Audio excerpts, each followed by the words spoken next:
بسم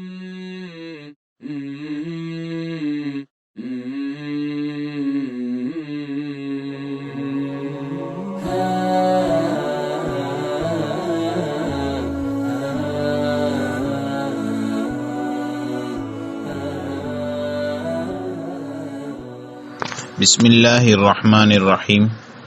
زندگی سے لطف اٹھائیے۔ سبق نمبر 32۔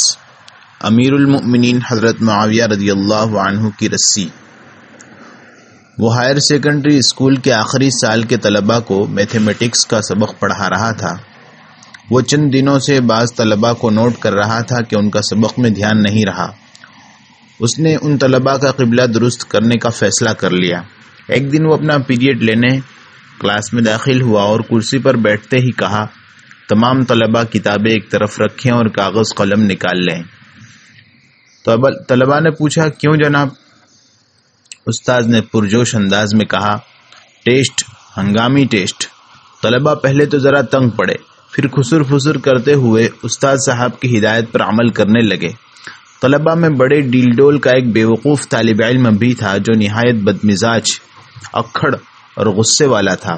اس نے چلا کر کہا، جناب ابھی ہم ٹیسٹ نہیں دینا چاہتے، پہلے ہم اگلے پچھلے اسباق دہرا لے، پھر آپ خوشی سے ٹیسٹ لیجئے گا۔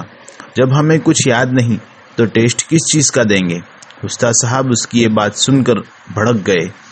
انہوں نے غصے ہو کر کہا، تمہاری مرضی نہیں چلے گی، ٹیسٹ ہر حال میں دینا پڑے گا، سمجھے؟ تم ٹیسٹ نہیں دینا چاہتے تو کلاس سے نکل جاؤ۔ اس پر طالب علم بھی طیش میں آ گیا۔ اس نے بلند آواز سے کہا، آپ باہر نکل جائیں۔ استاد صاحب اس کا گستاخانہ پن دیکھ کر سٹ پٹا اٹھے۔ وہ طالب علم کو کوستے ہوئے اس کی جانب بڑھے، او بے ادب، ارے او بے حیا، گستاخ، کمینے، بے شرم۔ طالب علم بھی اپنی سیٹ سے اٹھ کر کھڑا ہو گیا۔ اس کے بعد وہ کچھ ہوا جو ہونا نہیں چاہیے تھا۔ طالب علم اور استاد دونوں گتھم گتھا ہو گئے۔ بات آفس تک پہنچی۔ انہوں نے سزا کے طور پر طالب علم کو 2 سال پیچھے کر دیا اور معافی نامہ لیا گیا کہ آئندہ وہ اساتذہ کا احترام ملحوظ رکھے گا۔ یہ تو طالب علم کا انجام ہوا۔ استاد صاحب اس کے بعد ہر چھوٹے بڑے کی بات چیت کا ٹاپک بن گئے۔ کلاسوں میں ان پر تبصرے کیے جانے لگے۔ انہوں نے اس صورتحال سے تنگ آ کر وہ اسکول چھوڑ دیا۔ ایک اور استاد کو بھی یہی مشکل پیش آئی، پھر بھی اس نے نہایت اچھے طریقے سے مسئلے کا حل نکال لیا۔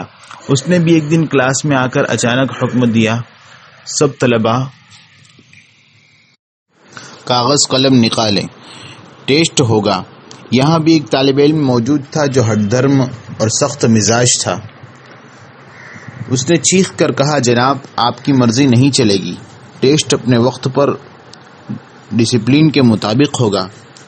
استاد صاحب جو حوصلے کا پہاڑ تھے، جانتے تھے کہ بھڑکے ہوئے آدمی سے سختی کے ساتھ نمٹنا بے وقوفی ہے۔